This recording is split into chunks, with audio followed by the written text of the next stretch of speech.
حضرت عثمان اور حضرت علی کی بات آج تھی، میں کمپلیٹ کر دوں. مولا عثمان مولا حیدر کرار کی دونوں کی شہادت ہوئی ہے. حضرت عثمان غنی کی شہادت قرآن کی تلاوت کے وقت ہوئی، اور حیدر کرار کی شہادت رمضان کے مہینے میں فجر کی نماز کو چاہتے ہوئے مسجد میں شہادت ہوئی.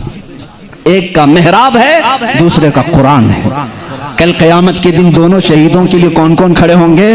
ایک کے لیے قرآن گواہی دے گا، دوسرے کے لیے محراب مسجد کھڑی ہوگی. اللہ اللہ ان کی یہ شان ہے. حیدر کرار کی زندگی کہاں سے شروع ہوئی کہاں ختم ہوئی دیکھا آپ نے؟ روایات یہ بتاتی ہیں حضرت علی کی ولادت خانہ کعبہ کے اندر ہوئی. ان روایات میں اگرچہ اختلاف ہے، لیکن حضرت علی کرم اللہ وجہہ الکریم کی ولادت اللہ کے گھر میں ہوئی. اور آپ جب پیدا ہوئے ان کی ماں فاطمہ بنت اسد کہتی ہیں حضرت علی دودھ نہیں پی رہے تھے. پیدا ہونے کے بعد دودھ نہیں پی رہے تھے، آنکھ بھی نہیں کھول رہے تھے. لوگوں کو ایسا لگا معذور بچہ تو نہیں آ گیا، بیمار بچہ تو نہیں آ گیا، پیتا بھی نہیں، آنکھ بھی نہیں کھولتا. یہ بات حضور صلی اللہ علیہ وسلم کو پہنچائی گئی. ابھی اعلان نبوت نہیں فرمایا تھا میرے آقا نے. حضور اکرم صلی اللہ علیہ وسلم آئے، ان کی ماں کی گود سے خود لے لیا. حضور صلی اللہ علیہ وسلم نے اپنے گود میں لیا. اللہ کے نبی صلی اللہ علیہ وسلم نے اپنا منہ سے دہن مبارک سے لعاب نکال کر حضرت علی کے منہ میں رکھا. انگلی کو انہوں نے چوسنا شروع کر دی. جو ماں کے سینے سے دودھ نہیں پی رہے تھے وہ انگشت رسول پینے لگ گئے. اس دن حضور نے کیا پلایا ہوگا وہ تو حیدر کرار ہی جانا. اسی لیے تو باب العلم کہا گیا ہے. اسی لیے تو علی کہتے ہیں میں سورہ فاتحہ کی تفسیر لکھوں تو 70 اونٹ بوچھل ہوگی. یہ برکت آئی تھی وہ رسول پاک کی انگلی سے، اور چوسا تو پہلی غذا پیٹ میں گئی ہے رسول پاک کی انگلی سے. اور اسی وقت تھوڑی دیر کے بعد آپ نے آنکھیں کھولی. سب سے پہلی زندگی میں اگر کسی کو آپ نے دیکھا تو چہرے رسول کا چہرے رسول. اس کی فضیلت ہم کیا بیان کریں. جو کعبے میں پیدا ہوا، پہلی غذا حضور کی انگشت مبارک چوسا، اور اس کے بعد دیکھا بھی زندگی میں تو پہلے چہرے رسول دیکھا. ابتدا جس نے زندگی کی یہاں سے کی ہے اس کے مقام کو کون پہچان سکتا ہے، کون جان سکتا ہے. اسی لیے میرے عزیزو جب زندگی کا خاتمہ ہونا ہے، رمضان کا مہینہ ہے، روزوں کے دن ہیں، اور فجر کے وقت حضرت علی کرم اللہ وجہہ الکریم مسجد میں آ چکے ہیں. ظاہر سی بات ہے فجر کا وقت ہوا ہوگا تو روزہ بھی ہوں گے، نماز کا وقت ہوگا. اسی وقت ایک عبد الرحمن ابن ملجم نام کا خارجی کتا آپ کے پیٹھ کے پیچھے سے وار کیا، اور زخم اتنا گہرا ہو گیا کہ حضرت علی کرم اللہ وجہہ الکریم کے سینے کے باہر سے وہ خنجر باہر آیا. کچھ بھی آپ کو پلایا جاتا تو زخموں کے راستے سے باہر نکل جاتا تھا. اتنی خطرناک قسم کا خنجر اس نے مارا، اور مسلح پر آپ گر پڑے تھے. حضرت علی کرم اللہ وجہہ الکریم کی زندگی یہاں سے شروع ہوئی. اے مسلمانوں سوچو، جس کی ابتدا خانہ کعبہ سے ہوئی اور اختتام محراب مسجد میں ہوئی، اس علی کی نمازوں کا حال کیا ہوگا. اسی لیے تو یہ بات آئی کہ جس کی زندگی کعبے سے شروع ہوئی اور محراب مسجد میں ختم ہوئی. توجہ چاہتا ہوں، جس کی زندگی کعبے سے شروع ہوئی محراب مسجد میں ختم ہوئی. اسی لیے مولا بھی یہ نہیں چاہتا تھا کہ اس حیدر کرار کی کبھی نماز قضا ہو. ایک بار رسول پاک صلی اللہ علیہ وسلم ان کے زانوں پر سر رکھ کر سو رہے تھے. عصر کی نماز آپ نے نہیں پڑھی تھی، سورج ڈوب گیا تھا. جب میرے آقا بیدار ہوئے رونے لگے. علی زندگی میں پہلی ہے نماز جو قضا ہوئی، مولا کیسے قضا ہونے دے. میرے آقا صلی اللہ علیہ وسلم کو حکم ہوا آپ چاہیں تو پلٹائیں. میرے آقا نے اشارہ کیا اے سورج پلٹ جا، کسی اور کے لیے نہیں، صرف علی کی عصر کی نماز کے لیے، صرف علی کی عصر کی نماز کے لیے. وہ بھی عصر جو سب سے اعلیٰ خطر کی ہے. اعلیٰ حضرت نے فرمایا ہے انہیں جان واپس لوٹا دی صدیق اکبر کو، اور انہیں نماز واپس لوٹا دی. حضور اکرم صلی اللہ علیہ وسلم نے لوٹایا. حضرت علی کرم اللہ وجہہ الکریم نے اپنی نماز مکمل کی. سورج اپنے معمول کے مطابق واپس پھر غروب ہوا. پوچھو اس آج سورج سے آج تک ہے کسی نے تجھے غروب ہونے کے بعد لوٹا دیا ہو، لوٹایا ہو؟ تاریخ ہمیں بتا دیں کبھی اس سورج کو کسی نے پلٹایا ہو؟ نہیں میرے عزیزو. نمرود نے ابراہیم علیہ السلام کے ساتھ مناظرہ کیا تھا. ابراہیم علیہ السلام نے اس وقت اس کو یہ بات کہی تھی میں تو اس خدا کو مانتا ہوں جو سورج کو مشرق سے نکالتا ہے مغرب میں ڈباتا ہے. اے نمرود تیرے پاس سب سے بڑی طاقت ہو تو ذرا سورج کو پیچھے سے لوٹا کے دکھا، مغرب سے، پچھم سے، ویسٹ سے نکال کر کے دکھا. نمرود نہیں کر سکا. آج کے زمانے کے نمرود کو بھی میں کہتا ہوں امریکہ لوٹا کے دکھا، رشیا لوٹا کے دکھا، یورپ لوٹا کے دکھا. میزائل بہت بنائے، پیٹروٹ میزائل، پتہ نہیں پوری دنیا کو تباہ کرنے کے آلے تمہارے پاس ہیں،